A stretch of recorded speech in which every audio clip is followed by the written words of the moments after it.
My name is Bella Powell, and I am 29 years old. I stood there in my ivory lace dress, my hand over my husband Caleb's as we made the first ceremonial cut into our wedding cake. The room, bathed in the warm glow of fairy lights, was filled with the cheerful applause and laughter of our 60 guests.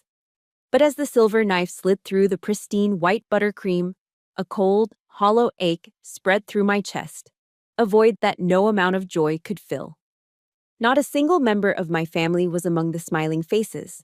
Not my mother, not my father, not my sister. The front row, the table of honor reserved for them, sat painfully, shamefully empty. As we pressed the knife down, my clutch purse, lying on the table, began to vibrate. And again. A frantic, insistent buzzing that cut through the happy noise. I knew without looking what it was. A quick glance at the screen confirmed it. A log of 36 missed calls from my mother, and a single glaring text message in all caps. Bella, a catastrophe has happened. Call me back, now. I looked up at Caleb, at his kind, worried eyes, and I smiled. It was a smile I had drilled for years in the service, the one that says, I'm fine, everything is under control, even when the world is burning down around you. If you've ever had to smile while your soul was screaming, you understand why. Tonight, something had to end. If you have ever been made to feel invisible or less than by the very people who were supposed to build you up, please show your support by hitting that like button. It means the world to me, and I'd love to know I'm not alone in this fight, so please drop a comment and let me know what city or state you're listening from right now.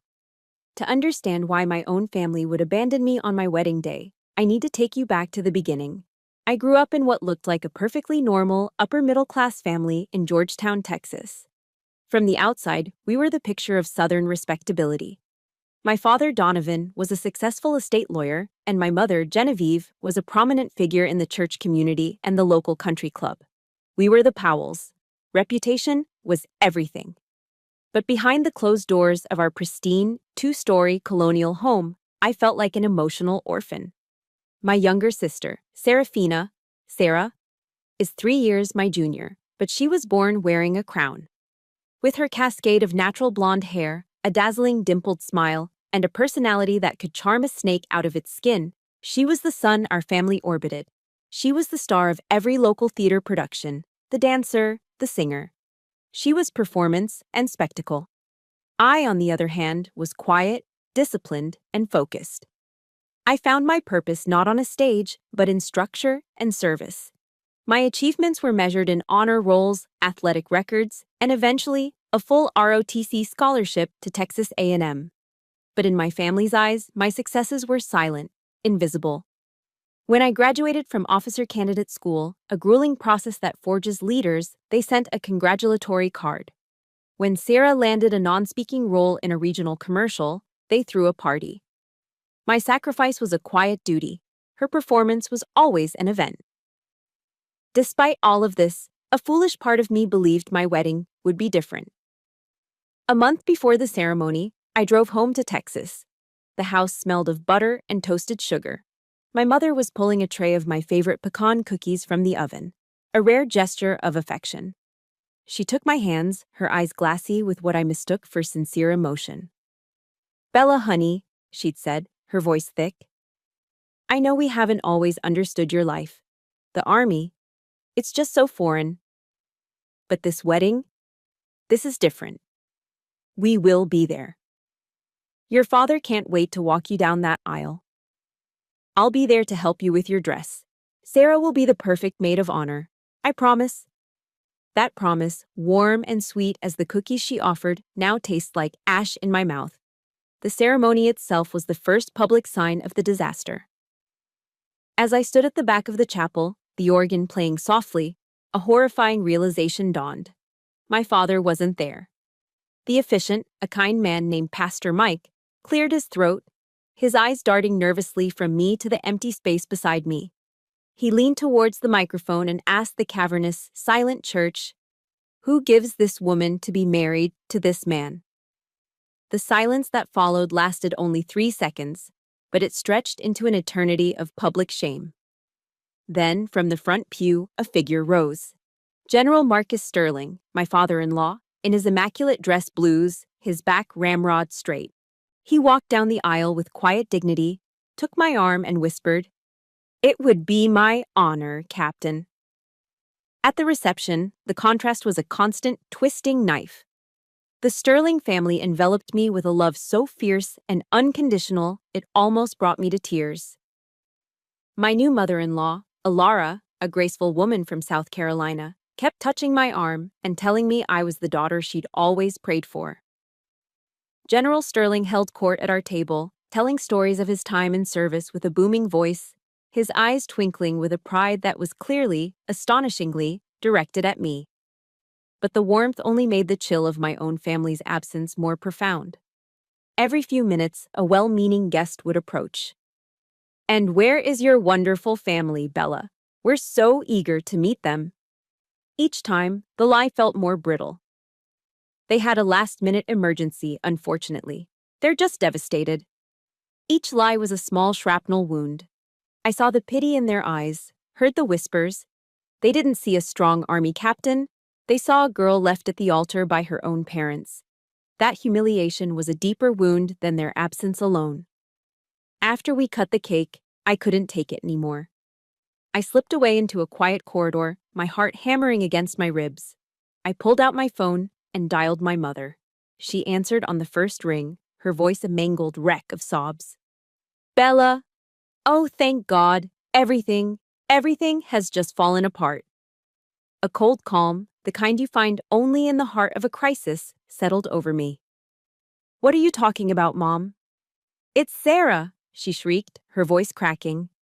"Julian, he called off the engagement. He walked out, right in the middle of her engagement party. Oh, Bella, you have to come home. Your sister needs you." The sound in the hallway seemed to warp and fade. My ears were ringing. An engagement party? The truth didn't hit me like a wave. It descended like a glacier, a slow, crushing weight of ice that extinguished every last ember of foolish hope. They hadn't missed my wedding because of a catastrophe. My wedding was the event they had willingly sacrificed for a different one. They didn't just fail to show up. They chose another party. They chose the other daughter. Again. And in that moment, I knew this wasn't just another disappointment. This was a declaration of war. They thought distance would protect them from the fallout. They thought I would swallow this pain like I had all the others. But they had forgotten one crucial thing about me. I am a soldier. And I never, ever retreat. That hollow ache in my chest on my wedding night wasn't new. It was a ghost I'd lived with my entire life, a constant companion forged in a household that reserved its applause for only one of its daughters. To understand the deliberate choice they made that night, you have to understand the thousands of smaller choices that came before it.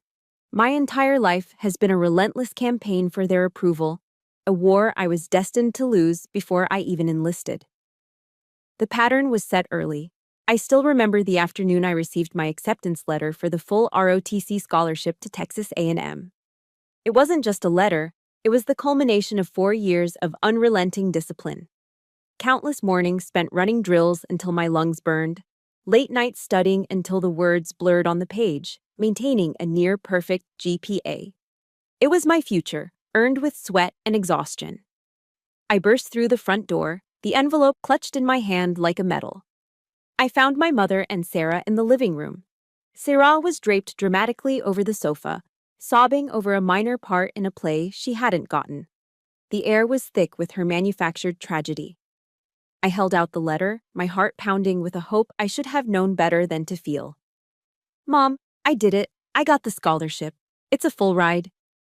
My mother took the letter, her eyes scanning it for a brief moment before she set it aside on the coffee table. She then turned her full attention back to my sister, wrapping her in a comforting hug.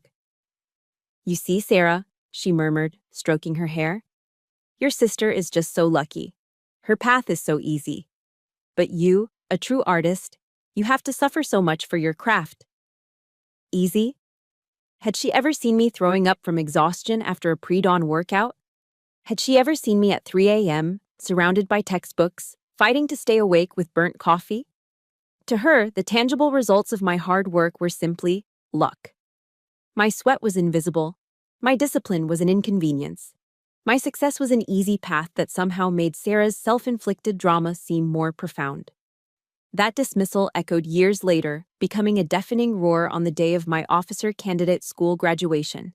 This wasn't just a ceremony, it was the crucible. It was the moment a civilian is forged into an officer in the United States Army. Weeks before, my father had called me, his voice swelling with a convincing, counterfeit pride. "I'll be there, baby girl," he'd promised. "I'll be the first one to give you your first salute as a lieutenant." I clung to that promise like a lifeline, but then Sarah was cast in a small regional play in Austin, a community theater production. Suddenly, everything changed. "You understand, don't you, Bella?" My mother's voice was placating over the phone.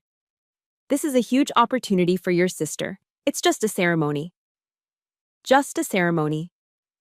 4 years of relentless effort, of pushing my body and mind to their absolute limits, of earning the right to lead soldiers, were dismissed in 4 simple words. That night, I scrolled through my phone and saw the pictures they'd posted. The entire family, beaming, flanking Sarah backstage. My father was holding a bouquet of roses for her. They looked so happy, so complete. I wasn't in the picture. I wasn't even a thought. I had become a ghost in my own family's narrative. But the most painful betrayal wasn't just emotional, it was the desecration of a legacy. My grandfather, a proud Marine who had served in Vietnam, left me his most prized possession, his stamp collection. It wasn't about the monetary value. It was a tangible history of his service, a map of his sacrifices. Each stamp represented a place he had been, a piece of his life he had given to his country. "He gave it to me," he said, "because he knew I would understand the honor it represented." I came home on leave from my first duty station and noticed the space on the bookshelf where the collection should have been was empty. My father, Donovan, wouldn't meet my eyes. It was my mother who finally confessed, her tone defensive as if I were the one being unreasonable. Sarah had maxed out a credit card on a shopping spree in Beverly Hills, a pair of red-soled Louboutin heels and a few designer dresses she claimed she needed to build her brand. "She needs to look professional, Bella," my mother explained, as if this were a sound business investment. "Your father had to sell the stamp collection to cover the debt. You never looked at it anyway." They sold my inheritance of honor to pay for a symbol of empty materialism. They sold my grandfather's past, my past, to fund my sister's delusional future. The message was clear. My connection to a legacy of service was worth less than a pair of shoes. The final nail in the coffin came after my first deployment to Afghanistan. I had seen things, done things, that I could never fully explain. I returned home carrying a weight that I desperately needed my family to help me shoulder, even if they couldn't understand it. At a tense family dinner, I tried. I attempted to talk about my unit's mission, about the people I served with, about the burden of leadership. Sarah cut me off with a dramatic, theatrical sigh. "Oh my God, Bella, can you please not talk about all that violent stuff at the dinner table? It's such a downer. Can't you see that no one is interested?" The worst part wasn't her cruel words. It was the crushing silence that followed. My father stared down at his plate. My mother busied herself refilling a water glass. Neither of them said a word. Not to defend me, not to correct her, not even to acknowledge what had been said. Their silence was the answer. It was the confirmation I'd spent my whole life dreading. She's right. We don't care. Year after year, I accepted my place in Sira's shadow, hoping that one day they would finally see me. But they never did. Until one day, that shadow wasn't big enough to hide the truth anymore. That was the day I met the Sterling family. The turning point didn't happen in a blaze of glory or a dramatic confrontation. It happened quietly, on a gray, drizzly morning during a long deployment in Germany. The loneliness of that tour was profound, a heavy cloak that threatened to suffocate me. My only escape was running, pounding the pavement for miles with my headphones on, trying to outrun the ghosts of my past. I started listening to podcasts to fill the silence, and one day I stumbled upon a talk by Brené Brown. I was halfway through a 5-mile run when she began quoting Theodore Roosevelt's famous the man in the arena speech. Her voice filled my ears with his century-old words. It is not the critic who counts. The credit belongs to the man who is actually in the arena, whose face is marred by dust and sweat and blood. I stopped running. Right there in the middle of the path, I just stopped. The words hit me with the force of a physical blow. The critics in the stands. My whole life, I had been living and dying by the judgment of the critics in my family's private grandstand. I had been fighting battles they refused to acknowledge, covered in the dust and sweat of my own efforts, all while desperately seeking a nod of approval from people who weren't even in the fight. I had never once given credit to myself, the woman who was actually in the arena. I sat down on the wet curb, my breath ragged, and I just wept. Not tears of sadness, but tears of a painful, liberating recognition. Those words weren't just an inspiration, they were an order. My new mission. From that day forward, I decided I was no longer fighting for their approval. I was fighting for myself. A few months after returning stateside, I met Caleb. It was at a fundraiser for the Wounded Warrior Project, an event I usually avoided. But something told me to go that night. He didn't use the typical awkward lines civilians use when they meet a soldier. He didn't ask if I'd killed anyone. He didn't thank me for my service in that rehearsed, detached way. Instead, he looked me in the eye and asked about the weight of leadership. He asked what it felt like to be responsible for other people's lives. On our third date, I took a leap of faith. I told him about my family. I braced myself for the usual, well-meaning but useless responses. I'm sure they love you in their own way. Or, family is complicated. I was prepared to build my walls back up. But Caleb didn't say any of that. He just listened, his gaze never leaving mine. When I finished, a heavy silence hung in the air. Then, he reached across the table, took my hand, and said the words that changed everything. That's not love, Bella. That's control. And what they've done to you. It's not just complicated, it's wrong. You deserve to be celebrated. The tears that spilled down my cheeks weren't tears of sorrow. They were tears of pure, unadulterated relief. It was as if a pressure valve inside my soul had finally been released. For the first time in my life, my pain wasn't just dismissed or explained away. It was seen. It was validated. Walking into his parents' home in San Antonio for the first time was terrifying. I was prepared for an interrogation, for the subtle sizing up that parents do. Instead, I found a sanctuary. General Marcus Sterling, a man whose presence filled the room, shook my hand firmly. "Welcome, Captain," he said, his voice a warm baritone. "It is an honor to have you in our home." We spent the next hour talking about tactics, leadership, and the challenges facing the modern military. He didn't talk down to me. He talked to me. He spoke my language. His wife, Alara, enveloped me in a hug that smelled of lavender and home, whispering that she prayed for soldiers like me every single night. They didn't see me as a flawed version of my sister. They didn't see a problem to be fixed. They simply saw me. Bella. Driving back to my apartment that night, I had to pull over to the side of the road because I was crying so hard. Crying because I finally understood what it felt like to be claimed by a family. And the sheer force of that realization was overwhelming. That feeling, that new and fragile sense of my own worth, was put to the test a few weeks later. My mother called, her voice dripping with the syrupy sweetness she always used when she wanted something. "Bella, darling, Sarah needs a new car. You know, something reliable to get to her auditions. Your father and I are just a little tight right now, and you have that steady army salary." The old Bella would have wired the money without a second thought, hungry for the crumb of approval it might buy. But as she spoke, I pictured the warmth of the Sterling's living room. I remembered the feeling of the general's respectful handshake and Caleb's validating words. I took a deep, steadying breath. I spoke calmly, my voice even but firm. "I'm sorry, Mom. I can't help with that." The silence on the other end of the line was immediate and glacial. All the fake sweetness vanished, replaced by a familiar, icy disappointment.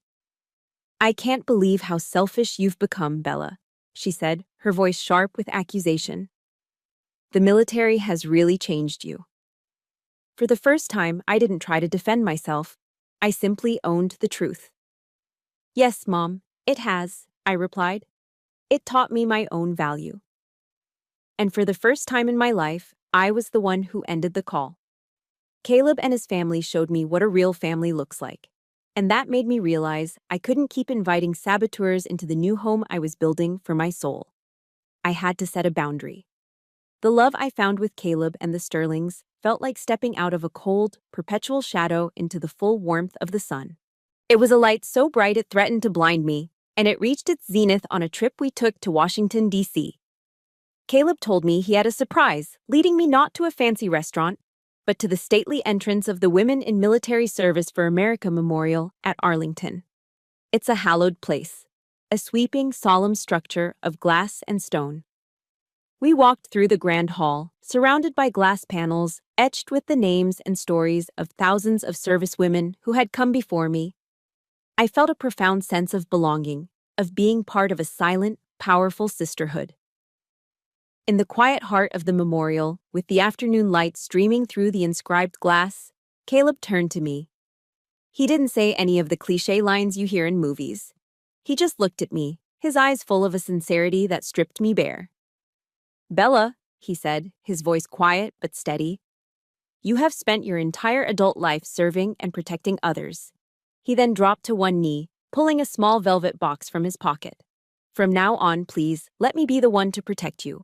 Let me be your safe harbor, your rear guard. I don't just love you, Captain Powell. I deeply and truly admire you. The diamond on my finger wasn't just a symbol of his love, it was a medal of recognition. In that place, a monument built to honor women like me, I found the man who saw all of me and cherished every part. My heart was still soaring when I called home a few hours later, eager to share my joy. I pictured my mother's happy tears, my father's proud congratulations. The reality was a splash of ice water. Mom, I have news, I said, unable to keep the excitement from my voice. Caleb and I are engaged. There was a beat of silence on the other end, just long enough to feel awkward. Oh, she finally said, her voice distant, distracted. That's wonderful, dear. I'm happy for you. Before I could even describe the proposal, I heard Sarah's frantic voice in the background. Mom, I can't find my script. My audition is in an hour. My mother's attention snapped away from me instantly.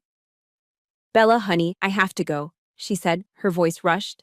Sarah has a huge opportunity, a callback with some big Netflix director. This could be it for her. We'll talk later, okay? And then she was gone. The entire conversation, the announcement of the most significant moment of my personal life, had lasted 45 seconds. She didn't ask about Caleb. She didn't ask about the ring. My joy, so brilliant and expansive just moments before, was snuffed out like a candle flame. The wedding planning process became a painful, living metaphor for the two worlds I inhabited. My Sterling world was filled with light. Ilara, my future mother-in-law, flew in from San Antonio for a weekend dedicated entirely to me.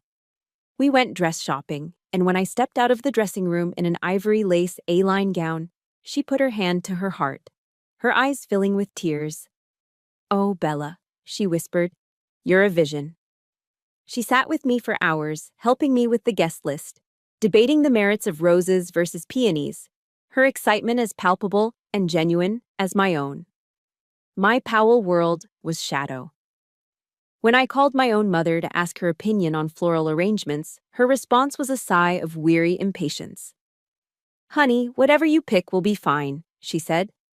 I'm just swamped right now helping Sarah get ready for a red carpet event. The Sterlings treated my wedding as a momentous family occasion. My own family treated it as a minor inconvenience on their far more important social calendar. And yet, despite all the evidence, despite every lesson my heart had learned, a stubborn, foolish part of me still clung to hope. I designed the invitations myself, thick, cream-colored cardstock with elegant, dark blue calligraphy. I sent one to my parents with a handwritten note. A few days later, my mother called. Her voice, for the first time in months, sounded warm, almost remorseful. The invitation is beautiful, sweetheart. Just beautiful. There was a pause. Of course, we'll be there. Your father wouldn't miss walking his daughter down the aisle for the world. And Sarah is just thrilled to be your maid of honor. Her words were a balm on a wound I didn't know was still open. That old, familiar hope, the one I had tried so hard to kill, began to stir. I let myself believe her. I ignored the mountain of evidence to the contrary and focused on that one, fragile promise. This time will be different, I told myself. It's a wedding. They wouldn't miss this. This time, they'll choose me. It's amazing how we can see all the red flags, yet still hope for a different outcome. If you've ever found yourself in that boat, just hoping someone would finally change, hit that like button. And tell me in the comments, just one word. What's the first thing you think of when you hear the word family? I hung up the phone with a smile, allowing myself to dream of a day where both my worlds could finally merge, where the light would chase away the shadows for good. That was a fatal mistake. Clinging to my mother's promise, I let myself fall into the happy chaos of final wedding preparations. For 2 weeks, I lived in a state of willful ignorance, a fragile bubble of hope I guarded with military precision. I told myself that the past was the past, that a wedding was a sacred line they wouldn't dare cross. I focused on the tangible, the seating charts spread across Caleb's dining table, the final dress fitting where Alara had cried, the endless calls confirming flowers and catering. These details felt joyful and real, solid ground under my feet. I chose to believe, with a desperation that now seems pathetic, that the light of my new life was finally strong enough to keep the shadows of my old one at bay. Then, exactly 2 weeks before I was set to walk down the aisle, that bubble didn't just pop. It was violently, irrevocably exploded. I was on my lunch break at the base, taking a rare moment to sit in my car and mindlessly scroll through Instagram. And then I saw it, a new post from Sarah. My heart didn't just sink, it seized, a painful physical clench in my chest. The photo was a professionally lit close-up of her left hand, a massive, glittering diamond on her ring finger. Her hand was held by a man I'd never seen before, his face artfully out of focus. The caption was a breathless, exclamation point-laden monologue. I said yes. Starting the next chapter with the love of my life, Julian, I am the luckiest girl in the world. My stomach twisted into a cold, hard knot. No one had called, no one had texted. I, her only sister, was finding out about her engagement at the same moment as her thousands of online followers.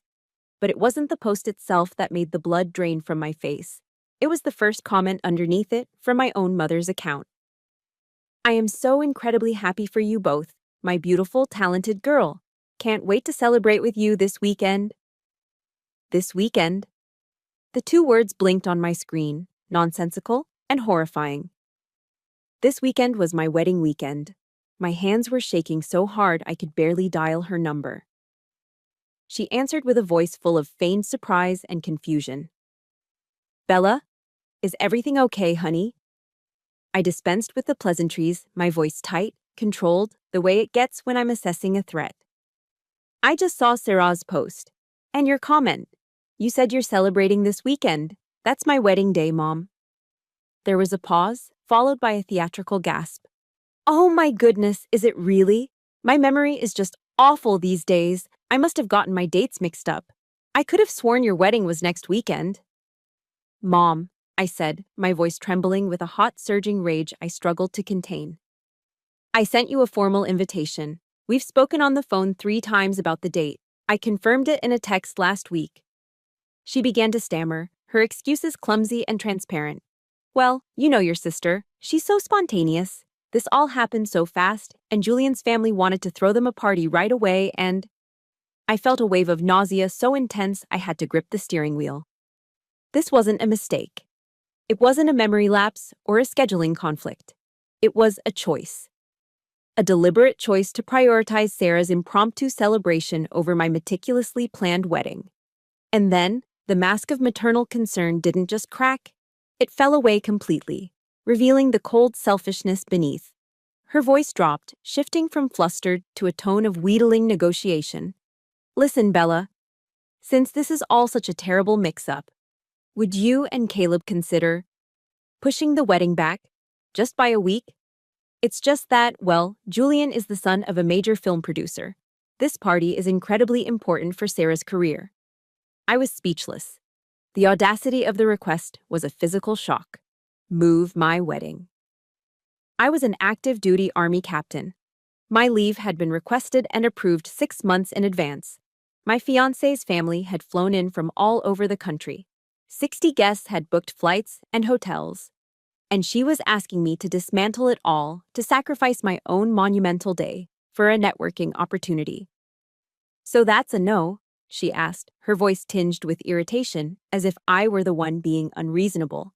Well, I suppose we can try to stop by your ceremony for a little while before we have to leave for the party. Stop by. Like my wedding was a coffee date she could squeeze into her busy schedule. That request killed the last piece of hope inside me. I hung up the phone without another word, my hand trembling. The battle was over. My family had made their choice. But as the full-blown panic began to set in, a new, colder fear crept up my spine. Aria Vance, my maid of honor, my best friend since we were 5 years old, building forts out of couch cushions. The one person on this earth, besides Caleb, who knew every secret, every scar. I dialed her number, my heart pounding a frantic SOS against my ribs. Aria, do you know what's going on? Her voice on the other end was strange, distant, and carefully neutral. Hey, Bella. Yeah, I heard. It's a real mess. A mess? I pressed, a sense of dread coiling in my gut. Are you still coming? Please just tell me you're still coming. I really, really need you here. There was a hesitation. A fatal 2-second pause that told me everything I needed to know before she even spoke the words. I'm going to try. It's just, I have a sudden family thing that's come up this weekend. A family thing. The lie was so clumsy, so transparent, it was an insult. A soldier's intuition is a powerful thing.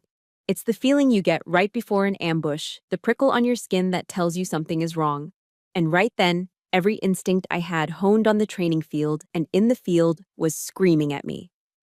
The betrayal wasn't just coming from one direction, it was a coordinated attack, and I was standing in the kill zone, completely surrounded, the night before my wedding. I sat alone in a ridiculously luxurious hotel suite, a courtesy of the Sterlings, staring at the wall. The rehearsal dinner had been a bittersweet affair. The Sterling clan was wonderful, of course, filling the room with so much love and laughter it almost felt normal. They toasted to Caleb and me, told embarrassing stories about his childhood, and welcomed me as one of their own. But every time I looked at the empty chairs reserved for my family, the laughter in my throat would die. After returning to my room, propelled by a final, desperate sliver of hope I couldn't seem to kill, I picked up my phone. I made one last call. To my father. He answered, his voice already weary. I didn't waste time with pleasantries. My own voice was small, almost pleading, a voice I didn't recognize as my own. Dad, tomorrow. Will you be there to walk me down the aisle? The silence on the other end of the line was long and heavy. It was filled with everything he couldn't or wouldn't say. Finally, he sighed, a sound of pure exhaustion. Bella, I'm sorry. Your mother is just so stressed with Sarah's party. She needs me here. You're strong, honey. You'll be okay. He didn't say, I'm choosing Sarah. He didn't have to. I heard it in the silence. For my entire life, my strength had been my defining characteristic in their eyes. But it wasn't a compliment. It was an excuse to neglect me, to abandon me, because the strong one doesn't need support. The strong one will always be okay. The call ended, and with it, the last ember of hope died, leaving behind nothing but cold ash. My fingers moved on their own, a numb, reflexive action. I opened Instagram, and there it was. Sarah had posted a new photo an hour ago, a mirror selfie showing her preening in a shimmering emerald green cocktail dress. The caption read, "Final fitting for the big day tomorrow." But it wasn't the picture that made my heart stop beating in my chest. It was a comment beneath it from the verified account of Aria Vance, my maid of honor, my best friend. OMG, you look gorgeous. Can't wait for tomorrow. It's going to be a legendary night. The comment was punctuated by 3 red heart emojis. My world didn't just crack, it shattered, it atomized. There was no sudden family emergency. There was only a lie, a cold, calculated decision. Arya had chosen Sarah's party. She had chosen the spectacle over our friendship. My best friend, the keeper of all my secrets, the one person I thought I could count on when the world fell away, had just driven a knife straight through my back.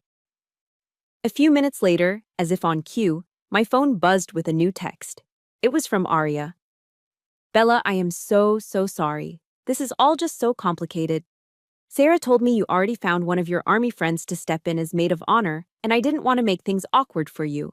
I figured it would be less stressful for everyone if I just went to Sarah's party instead. I really hope you have a wonderful day tomorrow. I read the message once, twice, a third time. The words swam in front of my eyes, each one dripping with a cowardly, self-serving poison. No real apology, no ownership, just excuses, blame shifting, and a pathetic attempt to frame her betrayal as an act of consideration. She didn't even have the courage to call. She chose a side, and it wasn't mine. A guttural sound, something between a sob and a scream, tore from my throat. I stood up, my body trembling with a rage so pure and white-hot it felt like it would incinerate me from the inside out. I pulled my arm back and hurled my phone at the opposite wall. It hit with a sickening crack and exploded into a spiderweb of glass and plastic, sliding to the floor in a shower of dead electronics. Just like me. Broken. I slid down the wall and curled into a ball on the plush carpet, surrounded by the glittering debris of my shattered life. The tears wouldn't come. I was hollowed out, scraped clean of everything but a vast, empty numbness. Have you ever hit a moment so low that you felt completely and utterly alone, where it felt like everyone you counted on had abandoned you? If you know that feeling, please hit that like button to let me know I'm not the only one who's ever been there. And in the comments, just type the word strong if you believe that hitting rock bottom is the first step to fighting your way back up. I was done. I would call Caleb in the morning on the hotel phone, cancel the wedding. I couldn't face him. I couldn't face the pity in the Sterling's eyes or the whispers of the guests. I just wanted to disappear. It was in that moment of absolute stillness, when I had truly given up, that I heard a soft knock at the door. Room service, I thought dully. I ignored it. The knock came again, firmer this time, more insistent. An irrational spike of anger surged through my apathy. Annoyed, I dragged my broken body off the floor, ready to snarl at whoever was on the other side. I pulled the heavy door open. Standing in the hallway was Cadence Reed, my freshman year college roommate, a woman I hadn't seen or spoken to in nearly 5 years. She took one look at my tear-streaked face, my disheveled state, then glanced past me at the wreckage of my phone on the floor. A slow, knowing look crossed her face. "You look like hell, Powell," she said, her voice calm and steady. "Looks like I got here just in time." I just stared, frozen in the doorway, at the ghost from my past standing in the hallway. Cadence Reed. She stepped calmly into the room, her eyes taking in the scene with the cool assessment of a field medic. She walked over, picked up the 2 largest pieces of my shattered phone, and then looked directly at me.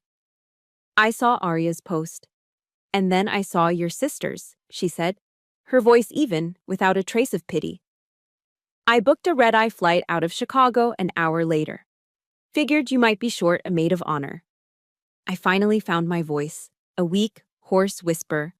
"Why? Cadence, we haven't spoken in years." She shrugged, a simple, no-nonsense gesture I remembered from our dorm room days. "Freshman year, you spent an entire semester tutoring me in chemistry when I was about to flunk out," she stated, as if it were the most obvious thing in the world. "Loyalty doesn't have an expiration date, Powell." And just like that, she got to work. She didn't ask a lot of questions. She didn't force me to relive the betrayals. She simply saw the mission in front of her and executed. She swept the glittering shards of my phone into a dustpan from the housekeeping cart, called down to the front desk for a replacement, and began to impose order on my chaos. She acted as if stepping in as a last-minute maid of honor for a friend she hadn't seen in half a decade was the most normal thing in the world. Her calm competence was a lifeline in my sea of despair. Cadence opened her small suitcase, pulled out a clean set of silk pajamas, and handed them to me. "Go take a shower, Powell. You look like you need it." Her using my last name felt grounding, a callback to a time when I was just a determined cadet, not this broken thing on a hotel room floor. When I emerged from the hot steam of the shower, feeling slightly more human, she had transformed the suite. My ivory wedding dress was hanging, perfectly steamed, from a hook on the door. My shoes were placed neatly beside it. The room was tidy, the chaos contained. The navy blue bridesmaid dress meant for Arya was laid out on a chair, a vibrant symbol of betrayal. Cadence looked from the dress to me, her lips pursed. "Well," she said matter-of-factly, "that's definitely not going to fit me." She paused. "I'll handle it." Without another word, she opened her laptop, found a high-end department store with an early opening time, and booked an Uber. An hour later, she returned with a shopping bag. Inside was a simple, elegant navy dress that fit her perfectly. No drama, no complaints. Just a problem identified and solved. That single proactive act of loyalty was worth more than 1,000 empty words of comfort. It was support made tangible. The morning passed in a strange, surreal calm. As the makeup artist worked on my face, turning me into the image of a blushing bride I did not feel I was, there was a firm knock on the door. I expected Caleb, but it was General Marcus Sterling. He was dressed in his formal Army service uniform, the deep blue jacket immaculate, his chest a testament to a lifetime of service, covered in ribbons and medals that glinted in the morning light. He looked at me, his eyes kind, but with the unmistakable authority of a commander. "Captain," he said, his voice a respectful baritone that commanded attention. "Caleb told me everything. I understand you are without an escort to walk you down the aisle today." He took a steadying breath. "I would like to ask if you would grant an old soldier the honor of doing so." The tears I thought I no longer had welled in my eyes, spilling down my carefully made-up cheeks. The image of this distinguished, four-star general, a man I respected immensely, asking to stand in for the father who had abandoned me.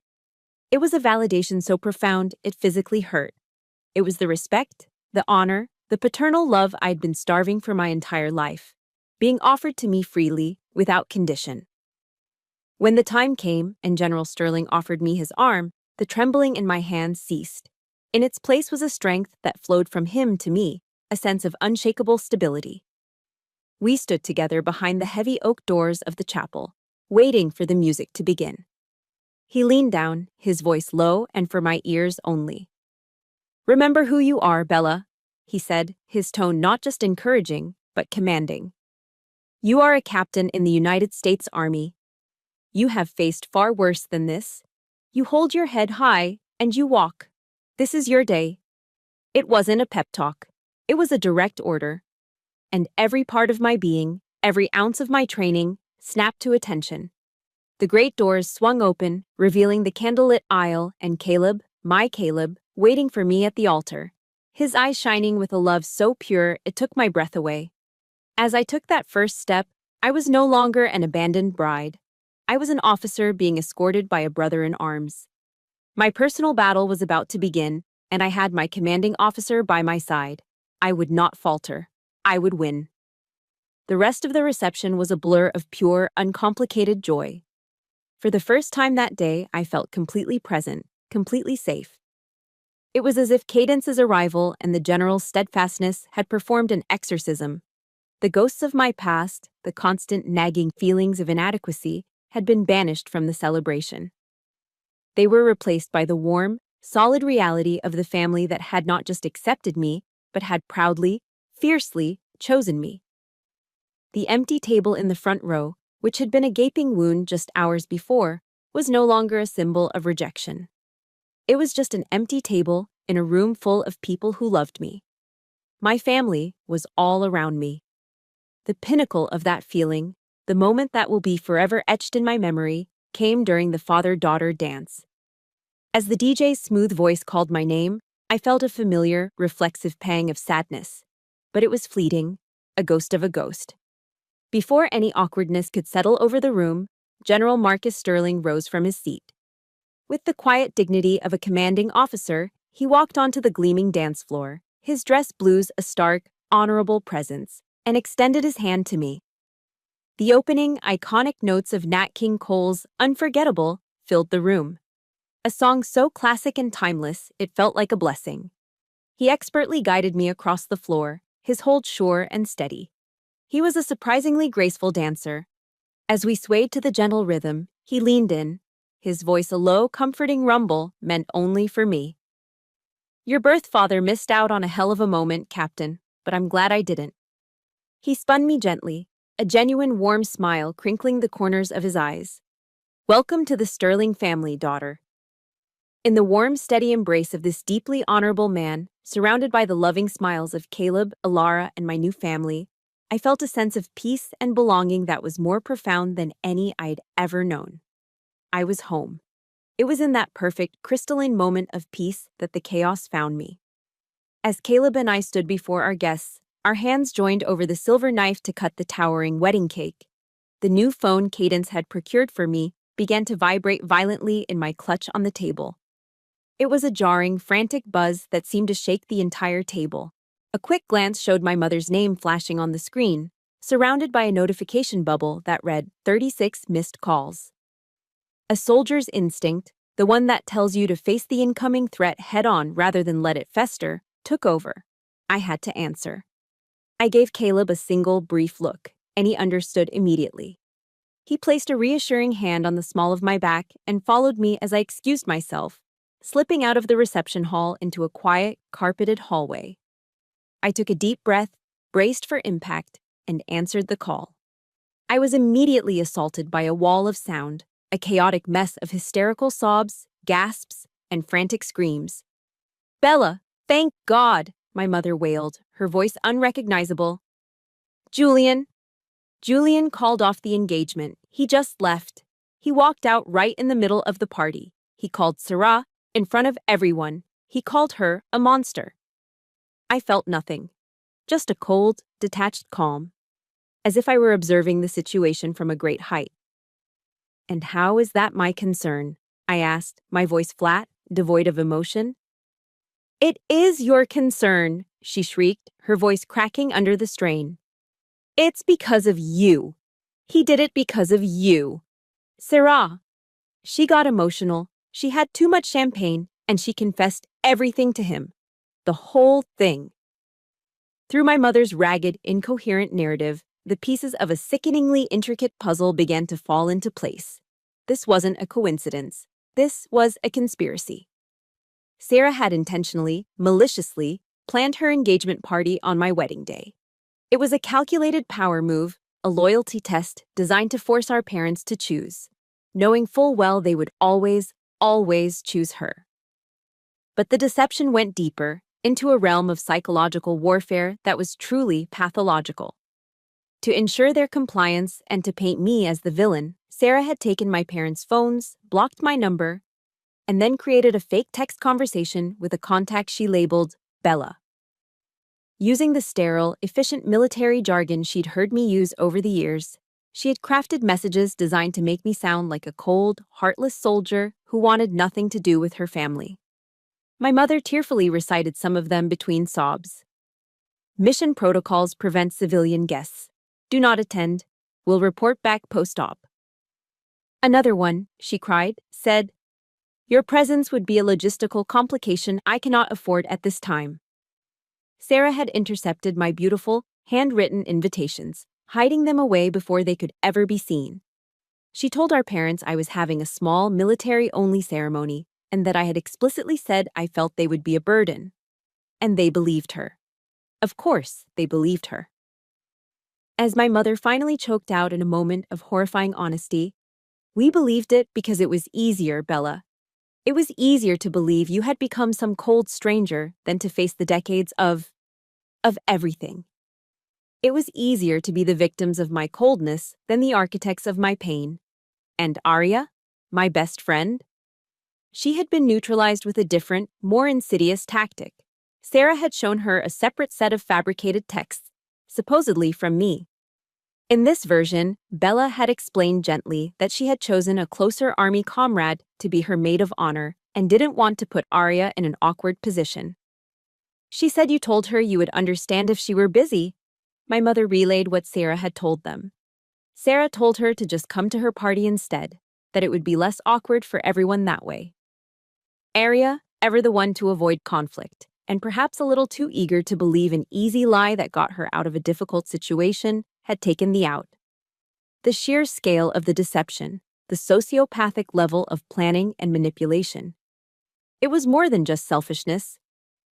It was the work of a monster. I ended the call, my hand steady, my mind perfectly clear. I turned to Caleb. His handsome face was a mask of cold fury, his jaw set like granite. In his eyes, I saw my own resolve reflected. Justice isn't about revenge, it's about truth. And tonight, after a lifetime of being buried under a mountain of lies, the truth had finally fought its way into the light. The truth was free, but the war wasn't over. He saw it too. He simply gave a firm, determined nod. We had to face them. Not as victims, but as survivors. After the last of our wedding guests had departed, leaving behind a happy, glittering trail of confetti and well wishes, Caleb and I didn't go back to our bridal suite. The adrenaline from the night's revelations was still coursing through my veins, sharp and clear. There was one final mission objective for the day. Still in my wedding dress, I sat in the passenger seat of our car as Caleb drove us through the quiet Georgetown streets to the Four Seasons Hotel where my parents were staying. I pulled out my new phone and sent a text message to my father. It was short and direct. Room 2100, 15 minutes, be there. It wasn't a request, it was a summons. When we walked into the suite, the scene was one of quiet devastation. My parents were huddled together on a plush velvet sofa, looking small and defeated. Their faces were swollen and red from crying. Sarah was nowhere to be seen. As soon as my mother saw me, she let out a fresh sob and started to rise, her arms outstretched, ready to enact a scene of tearful reunion. I held up a single hand, a gesture that was both a halt and a command. "Stop," I said. My voice was calm, steady, and devoid of the emotion that had choked me for years. "Sit down. This is not a time for tears. This is a time for an after-action review." The military term hung in the air, foreign and sterile in the opulent hotel room. It stunned them into silence. They stared at me, at this woman in an ivory wedding gown, speaking with the authority of a commanding officer. For the first time in my life, I was in command of the room. I was the one setting the terms of engagement. I sat in the armchair directly opposite them, my posture perfect, my back straight. Caleb took the chair beside me, a silent, solid presence. He didn't need to say a word. His being there was everything. I didn't raise my voice. I didn't cry. I simply began my report. For 29 years, I began, my gaze fixed on them. You have engaged in a pattern of systematic emotional neglect. You have consistently prioritized the comfort and public image of one child over the well-being and happiness of the other. Your blatant favoritism did not just hurt me, it created a monster. What happened today was not a mistake. It was not an accident. It was the predictable, inevitable outcome of decades of enabling toxic behavior. I turned my head and looked directly at my father. You taught me about honor, Dad. You spoke about it, you praised it in others. But when it came time to act with honor toward your own daughter, you failed. Then I shifted my gaze to my mother. You taught me about family, Mom. You preached the importance of loyalty and showing up for each other. But you broke the very definition of the word. You broke us.